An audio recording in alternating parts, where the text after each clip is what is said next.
kita kembali lagi. Ini karena saking naik harga BBM ini Pak, jadi jadi kayak kurang fokus. Karena lagi-lagi saya berpikir ini, bagaimana pemerintah, bagaimana masyarakat menyikapi harga naik BBM ini, membuat akhirnya ya kita mau tidak mau, kalau dikatakan tadi sama Pak Amir, tawakal saja lah.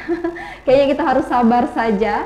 Karena itu tadi bahwa kita mau menolak, ini sudah menjadi putusan bersama, ini juga sudah disepakati, dan tentu juga saya yakin ya lagi-lagi inilah yang menjadi, kalau dikatakan tadi Pak Azizul, pil pahit ya untuk kita semua. Tapi tidak apa-apa, semoga pil pahit ini akan menjadi buah yang manis ketika nanti kita semua bersikap bijak menanggapi serta melihat dampak yang akhirnya timbul dari kenaikan harga BBM. Nah, lanjut lagi saya kembali ke Bapak Amir, bahwa Pak, pemerintah kan tidak hanya berpikir kira-kira nanti seperti apa penyaluran bantuan yang akan diberikan kepada masyarakat Kota Kendari, tapi juga bagaimana memang dampak sosial yang sempat tadi saya singgung dengan adanya kenaikan BBM. Ini kan yang kita takutkan sebenarnya Pak, otomatis akan mulai banyak pengangguran, terus juga akan banyak ada tindakan-tindakan kriminalitas ya, ketika orang sudah bingung kan Pak mau bagaimana ini dengan kondisi sekarang yang susahnya perekonomian kita. Nah, apakah hal ini juga sudah terfikirkan Pak oleh pemerintah Kota Kendari? Iya, baik, makasih. Jadi begini, ini ibaratnya si malakama. Oke. Kita lakukan, kita mati ibu, mati tidak mati. Kita mati bapak. Iya. Nah, si malakama ini Pak. Oke. Ya, kalau seperti ini kondisinya, ya otomatis pemerintah daerah akan mengikuti regulasi dari pemerintah pusat. Pasca pandemi kemarin, selama 2 tahun itu pemerintah daerah, dalam hal ini Kota Kendari, sudah menyiapkan berbagai macam bantuan. Iya. Yang tentunya bantuan itu yang bersumber dari APBD maupun APBD sendiri. Nah, karena itu kami dari pemerintah Kota Kendari pada prinsipnya akan menyikapi untuk anak-anak seperti ini salah satu dampak sosial. Contoh seperti disampaikan tadi dari pakar ekonomi tentang kenaikan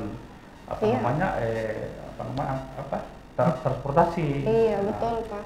Jelas langkah-langkah yang dilakukan itu akan rapat dengan para semua unsur untuk menyikapi itu. Ya.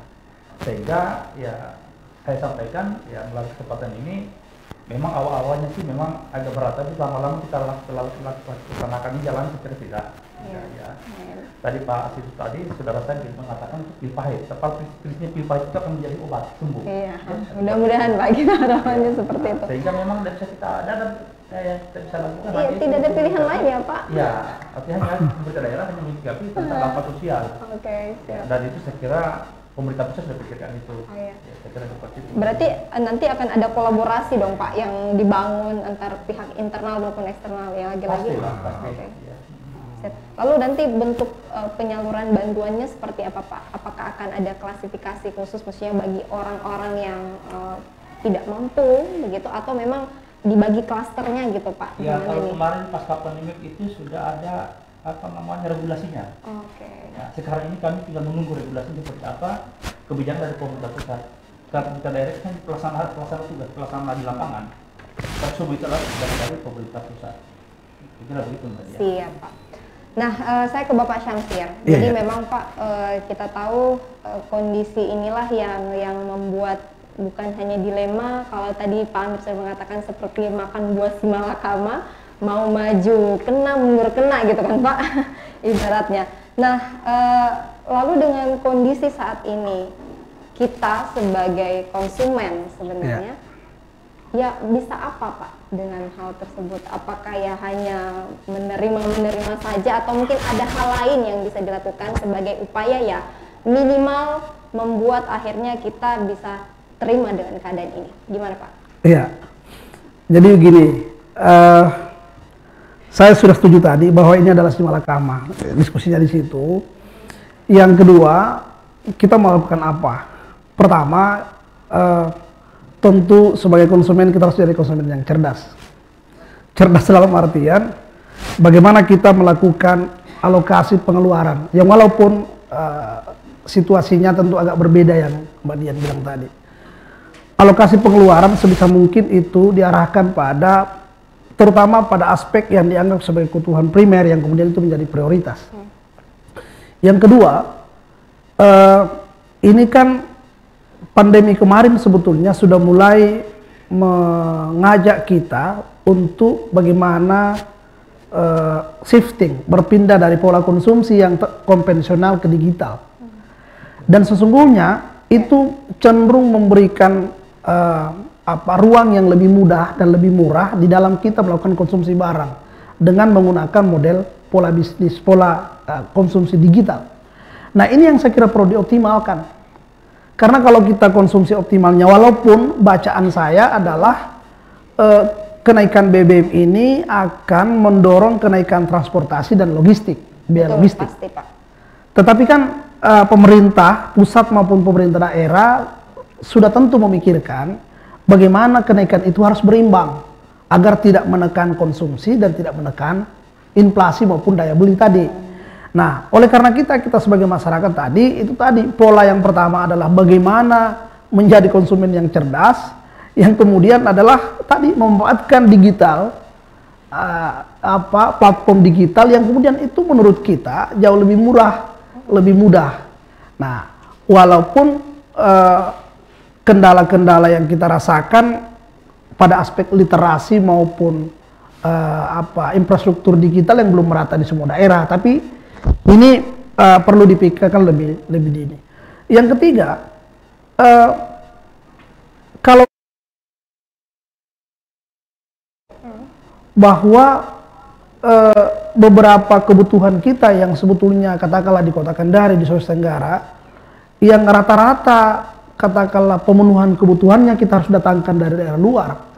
Oleh pemerintah di dalam jangka menengah sudah juga harus memikirkan beberapa produk atau komoditas yang bisa kita hasilkan agar bisa substitusi atau kemudian bisa memenuhi sebagian yang diinginkan oleh masyarakat. Nah, kalau tadi rantai distribusinya akan menjadi mahal akibat biaya transportasi dan logistik, ini kan bisa dilakukan secara domestik di masing-masing daerah kabupaten kota untuk bagaimana mendorong beberapa komoditas yang kemudian itu bisa kita jadikan sebagai katup pengaman inflasi yang kemudian yang tadi dikhawatirkan oleh Pak Azizul, bahwa jangan-jangan ini akan menjadi beban tambahan ketika misalnya beberapa komoditas. Karena kan kalau Mbak Dian kita lihat data-data yang dirilis oleh pemerintah untuk Sulawesi Tenggara misalnya, kan komoditas yang akan mendorong inflasi itu misalnya bawang merah, cabai merah, dan hasil-hasil komoditas perikanan. Ini kan potensinya ada di kita-kita. Nah, ini kan dalam jangka menengah ini bisa kita dorong agar kemudian ketergantungan kita terhadap daerah lain juga berkurang dan secara otomatis harga tadi itu bisa kita kendalikan. Pemenuhan konsumsinya juga bisa terpenuhi setidaknya sampai di situ.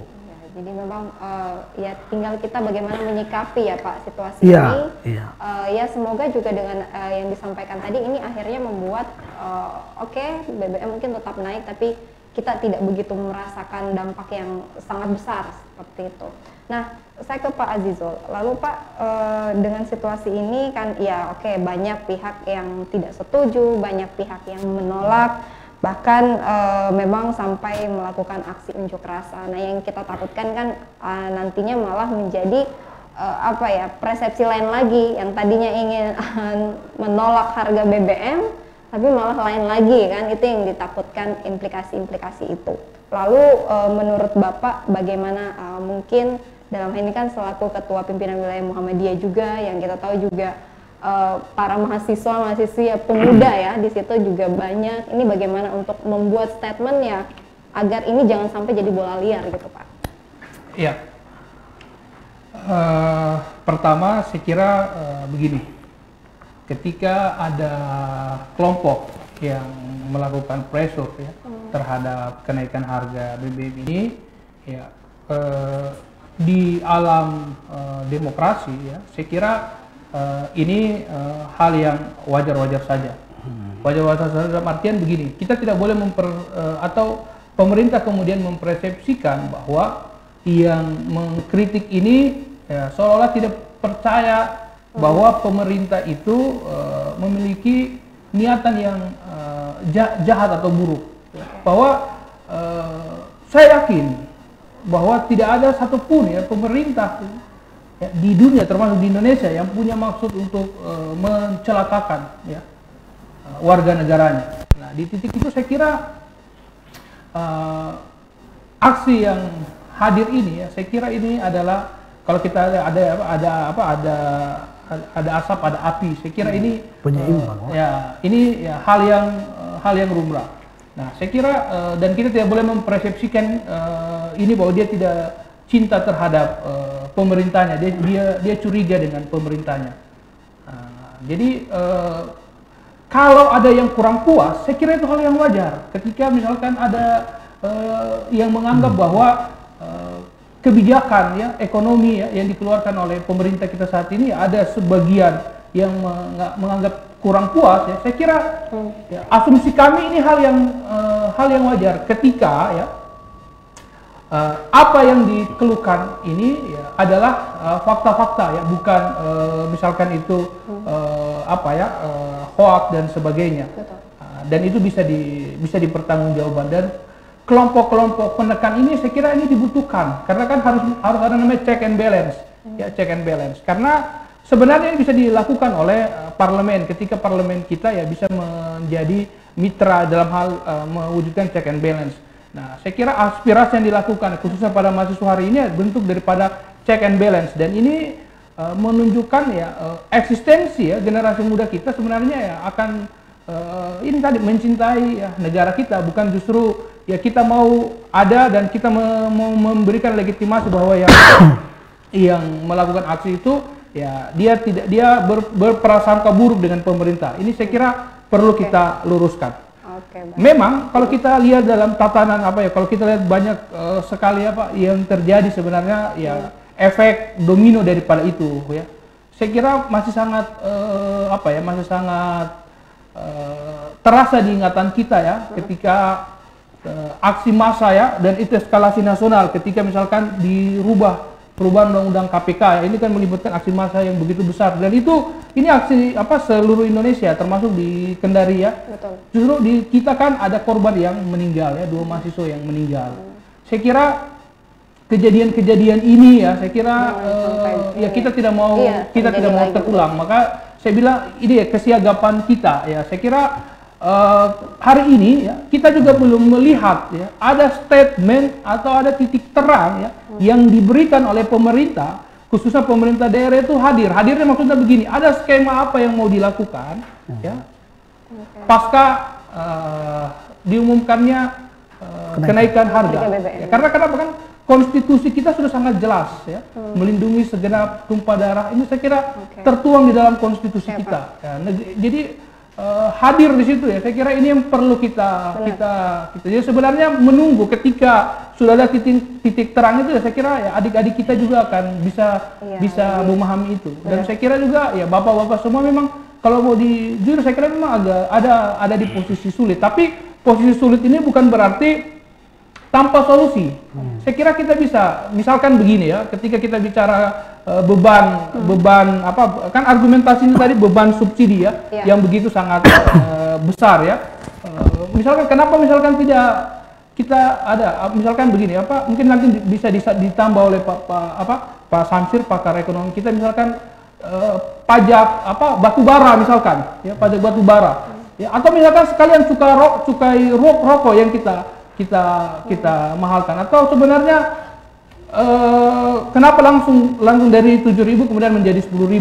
Jadi kan saya kira pertimbangan-pertimbangan ya ini yang perlu skema-skema di sini, dan saya kira ini yang harus kita lakukan dan kita nanti pejabat-pejabat publik kita.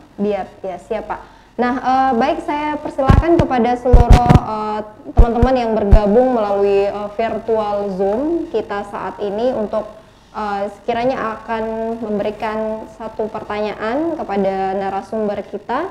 Kami persilahkan bisa langsung langsung hands free ya. Oke. Menunjuk ketika ingin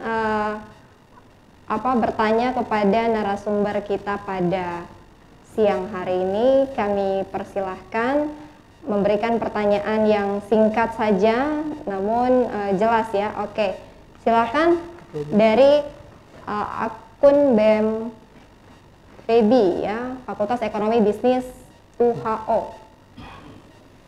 Iya, Ini boleh mungkin kameranya dinyalakan dan juga audionya dinyalakan. Ya, halo. Iya. Oke, silakan Mas. Pertanyaannya langsung saja. Ya, sebelumnya terima kasih karena berhubung kamera saya kurang baik, Iya, jadi tidak mungkin apa-apa. bisa tanpa Oh, boleh. ini ya on cam ya. Iya, siap, boleh. Silakan langsung saja, Mas. Ya, terima kasih Kak Moderator. Ini pertanyaan saya untuk Kakanda pemateri. Kebetulan kenalkan saya dari Badan Eksekutif Mahasiswa Fakultas Ekonomi Loleo. Oke. Ini pertanyaan saya Pak kepada dua pemateri ini Kak, kepada Pak siapa? Bang Samsir, kepada Abang yang mewakili dari Oh, iya. pemerintah daerah kita, yaitu Pak Sekda. Oh, ya. Ini Pak, Amir, ya. dengan Oke. hadirnya kenaikan BBM ini kan jelas akan ada panik buying di tengah-tengah masyarakat. Oke. Sehingga pola yang diterapkan juga pemerintah terbilang tradisional. Mengapa saya katakan tradisional? Karena pola yang dimainkan oleh pemerintah biasa ada jeda atau interval waktu di mana ketetapan dan isu. Di situ ada interval waktu mungkin berselang beberapa panik buying di tengah masyarakat. Oke. Kemungkinan Iya. dua kondisi nih Kak, penimbun Iya. seeker atau orang-orang yang menginjeksi kepentingan individu maupun kelompok Mm-mm. terhadap regulasi atau kebijakan yang akan diambil pemerintah, itu yang disebut dengan rent seeker.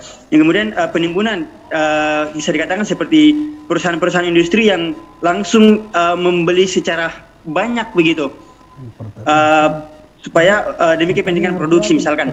Nah ini Pak saya mau tanya dari pemerintah daerah dulu nih. Mm-mm. Yang pertama itu seberapa efektifkah isu ini menurut Bapak itu diambil Pak di tengah-tengah adanya pemulihan ekonomi terlalu stabil. Nah yang kedua pertanyaan saya ini Bang, pertanyaan saya itu apakah besar peluang atau potensi dari adanya rent seeker ini di tengah-tengah kebijakan diambil oleh pemerintah Pak? Oke, ini kepada Pak Samsir Dari ya. sisi akademik. Terima kasih Pak, mungkin itu saja. Oke, putus-putus. Terima kasih juga Kak Moderator. Wassalamualaikum warahmatullahi wabarakatuh. Waalaikumsalam warahmatullahi wabarakatuh. Jadi terjadinya adanya panik buying ya. Jadi ya pasti panik kan orang dengan situasi ini. Jadi akhirnya berbelanja yang akhirnya apa? Kalau kita katakan saking paniknya malah overload gitu ya. Jadi kebanyakan. Nah ini mungkin kalau dari pemerintah Kota Kendari terlebih dahulu, ini kan seberapa efektif Pak memang dengan adanya ya penetapan kenaikan harga BBM ini, dan tentu juga kan lagi-lagi menunggu namanya pemerintah pasti menunggu juga arahan dari pusat. Nah, lantas seperti apa untuk melihat hal tersebut Pak? Jadi dan tadi juga sempat dikatakan bahwa ketika ada ketetapan yang memang sudah ada dengan waktu itu kan ada interval yang memang waktu yang dibutuhkan ya. Nah melihat hal tersebut juga seperti apa? Silakan Pak. Iya baik, saudara saya dari UPU tadi, ya jelas itu sebagai manusia biasa pasti ada kepanikan. Ya. Apalagi seperti ini dikagetkan, baru 2 tahun kita lepas dari pandemi, itu pun belum lepas betul. Iya. Dikagetkan lagi dengan kenaikan harga BBM seperti ini. Otomatis setiap manusia itu pasti panik. Tapi saya begini, saudara saya kira juga kita panik.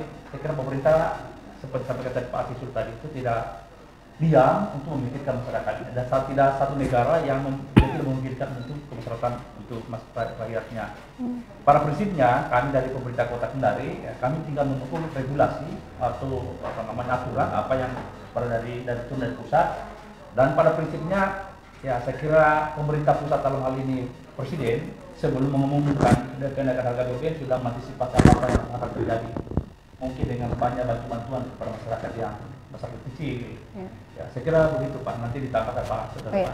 Silakan mungkin langsung saja Pak Samsir. Ya, tadi terputus-putus saya tidak nangkap apa yang ditanyakan si dari akun BEP.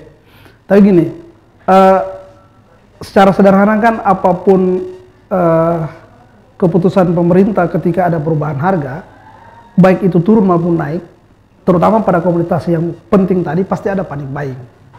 Nah, tadi saya nangkapnya bahwa memang ini ada jeda antara isu dan tindakan. Betul. Nah memang iya, jadi ketika ada perubahan harga seperti itu, memang harusnya pemerintah pusat bersama-sama pemerintah daerah melakukan tindakan antisipasi. Katakan misalnya seperti ini,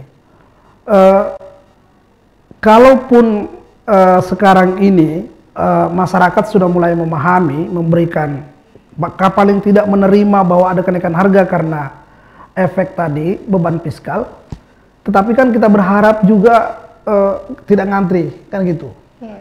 Nah ini kan jadi menarik juga kalau kemudian harganya sudah naik lalu kemudian juga kita masih mengantri, maka itu yang dihadirkan tadi oleh BEM. Yang kedua, kita mengkhawatirkan juga jangan sampai kemudian alokasi subsidi yang dilakukan pemerintah ini yang menurut rilis pemerintah bahwa hanya 30% yang menikmati subsidi pertalite maupun solar ini, sementara 70-nya adalah orang yang mampu, ini kemudian juga tidak diawasi secara ketat.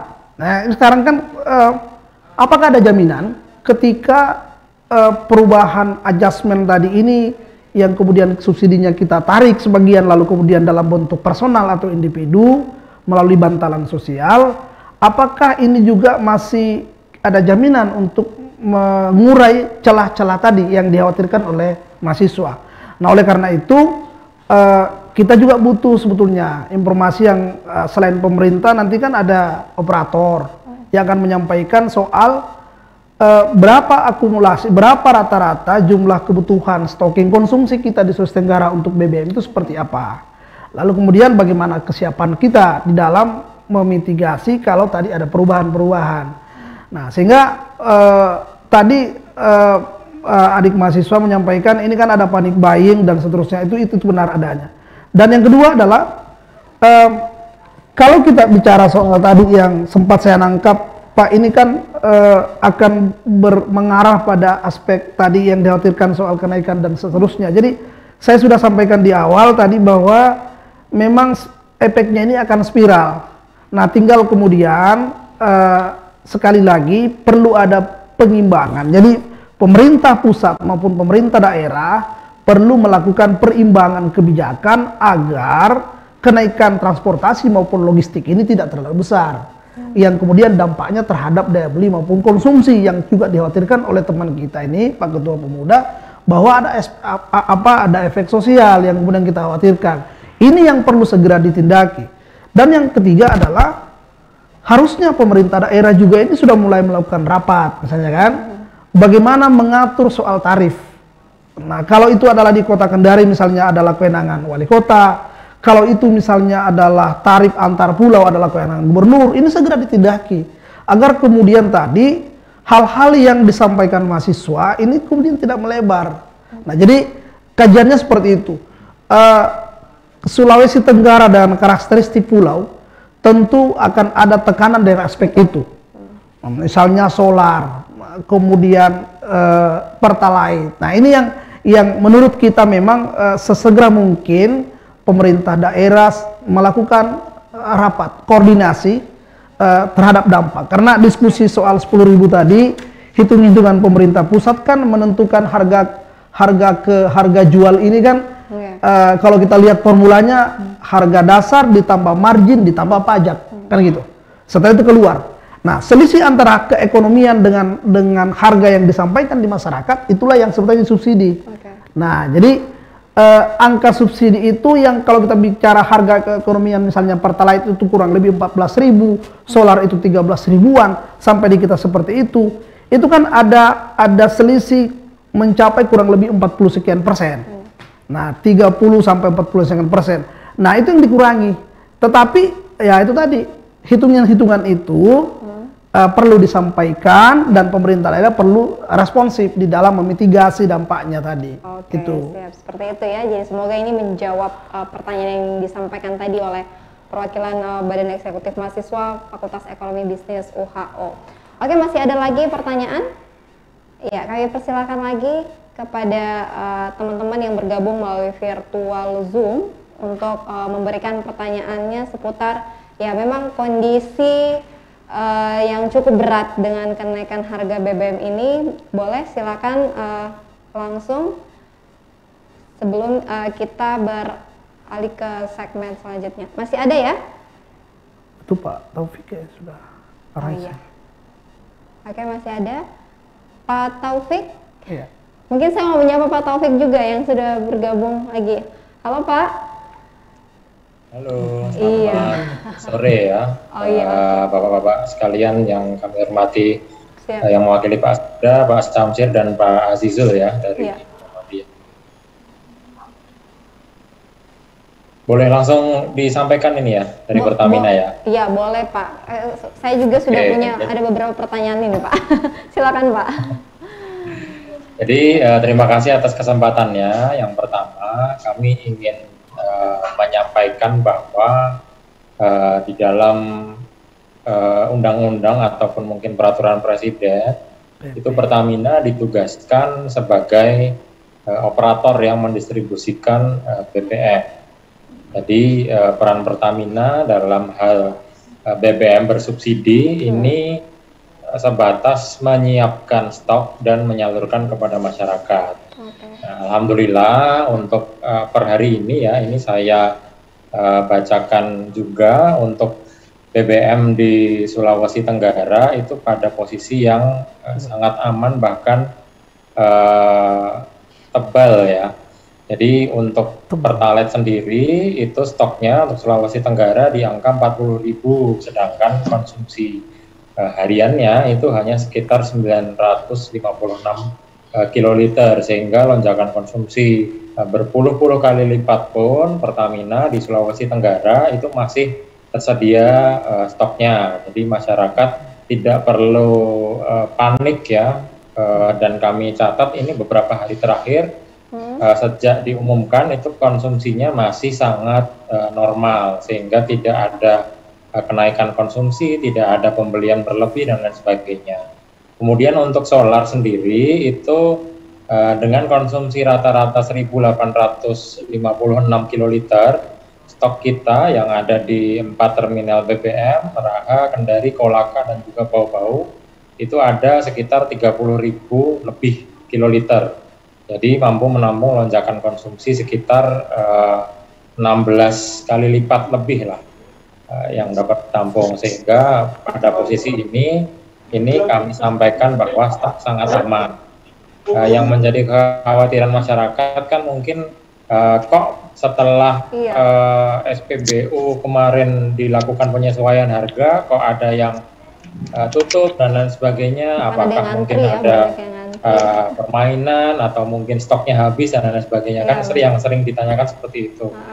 Tapi kita sendiri ya sama halnya seperti masyarakat, bahwa kita itu baru mengetahui setelah diumumkan oleh pemerintah, sehingga kami harus melakukan setting harga terhadap dispenser ataupun juga totem di SPBU, sehingga pelayanan ini kami tutup terlebih dahulu selama 1-2 jam untuk menyesuaikan atau mengatur settingan harga pada dispenser agar masyarakat ini tidak tebang pilih ya. Oh di SPBU A masih melayani harga lama, di SPBU B masih sudah melayani harga baru, sehingga kita berlakukan semua SPBU pada saat itu ditutup sementara untuk melakukan penyesuaian harga, tetapi setelah 2 jam setelah penyesuaian harga, pengumuman oleh Presiden tepat sesuai dengan apa yang diinstruksikan, kita sudah membuka pelayanan secara normal kembali.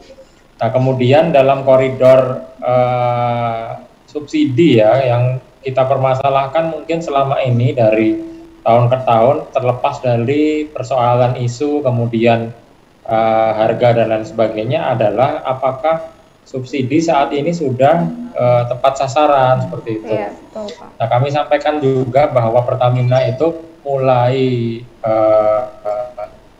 bulan Juli itu sudah mensosialisasikan soal pendaftaran menggunakan mekanisme subsidi tepat. Tetapi masih banyak masyarakat yang melakukan salah arti gitu, bahwa ini transaksi BBM sekarang harus pakai aplikasi, padahal enggak. Bagi yang tidak memiliki aplikasi My Pertamina itu malah tidak usah melakukan download, karena pendaftaran itu bisa dilakukan via web maupun datang langsung ke SPBU. Seluruh SPBU yang ada di Sulawesi Tenggara itu siap melayani konsultasi untuk pendaftaran langsung. Nah, nantinya dengan mekanisme ini itu dipastikan penerima subsidi itu adalah yang memang berhak sesuai dengan kriteria yang ditetapkan dalam peraturan Presiden. Jadi saat ini untuk Sulawesi Tenggara sendiri itu total pendaftarnya sudah 10.000 kendaraan, hampir 10.500 ya, 10.499 kendaraan yang sudah mendaftar ke subsidi tepat. Nah, nantinya ketika transaksi itu pembayarannya bisa seperti biasa, bisa via tunai maupun non tunai. Tetapi yang perlu menjadi perhatian di sini adalah konsumen harus membawa QR code sebagai bukti validasi bahwa memang dia berhak menerima BBM subsidi berdasarkan kriteria yang sudah ditetapkan oleh pemerintah. Nah, nanti QR code-nya ini tidak harus disimpan di HP, tidak harus membawa HP. Kalau lupa bawa HP bisa di print aja atau ditempel, dijadikan stiker di kendaraan. Nah, ini sangat memudahkan kita. Nah, nanti yang berarti tidak memiliki QR code, mobil-mobil yang selama ini mungkin tergolong mewah, itu silahkan menyesuaikan mengisi BBM non subsidi karena per tanggal 1 September kemarin sudah dilakukan uji coba. Nah, kami harapkan masyarakat Sulawesi Tenggara itu ikut turut mensukseskan program ini agar subsidi itu makin tepat sasaran. Jangan nanti kaget ya ketika sudah diterapkan, wah kok tidak bisa mengisi BBM seperti biasanya. Padahal sosialisasi itu sudah kita lakukan sejak tanggal 1 Juli ya di se-Indonesia seperti itu. Sehingga harapannya mari kita bisa berkontribusi menyelamatkan subsidi negara dengan cara menggunakan atau mendaftar ke subsidi tepat.mypertamina.id dan bertransaksi menggunakan QR code dari hasil pendaftaran tadi. Dan cara ini sudah diterapkan oleh supir-supir angkot atau kalau di Makassar itu disebutnya PT-PT, kemudian supir kendaraan angkutan umum yang lain, yang berarti bahwa batasan bahwa ini sempat diragukan bisa diaplikasikan oleh yang literasi digitalnya kurang itu terbantahkan karena prakteknya mereka bisa bertransaksi dengan nyaman dan bahkan tidak harus mengantri ya. Biasanya kan supir angkot dia antri dengan mobil Alphard dan lain sebagainya. Nah, sekarang ini tidak ada yang seperti itu setelah dilakukan penerapan transaksi menggunakan QR code karena memang benar-benar yang mengisi Pertalite itu adalah yang berhak. Nah, pada fase awal itu kita akan lakukan masih tetap sama ya, yang memiliki QR code dan yang tidak memiliki. Tetapi yang tidak memiliki nanti akan dicatat nopolnya. Tetapi seiring berjalannya waktu nanti akan dilakukan pemberlakuan tertentu. Tentunya bagi yang tidak memiliki atau belum mendaftar tidak bisa mengisi BBM seperti biasanya. Ada pengaturan penyesuaian pengisian yang kita lakukan untuk konsumen yang belum mendaftar. Nah, ini salah satu upaya Pertamina untuk subsidi itu bisa semakin tepat sasaran. Nah, tentunya kalau di Sulawesi Tenggara persoalannya itu selalu ditentukan oleh faktor konsumen yang dominan. Jadi kami kemarin sudah mengeluarkan rilis kepada media 28 SPBU se-Sulawesi itu sejak Januari 2022 sampai dengan sekarang itu sudah kita sanksi sebanyak 28 SPBU. Nah, 12 diantaranya adalah di Sulawesi Selatan dan Tenggara. Tetapi sebetulnya kasus-kasus penyalahgunaan distribusi BBM itu mayoritas dilakukan oleh konsumen. Artinya Pertamina ini sebetulnya kami akui juga kita memiliki keterbatasan.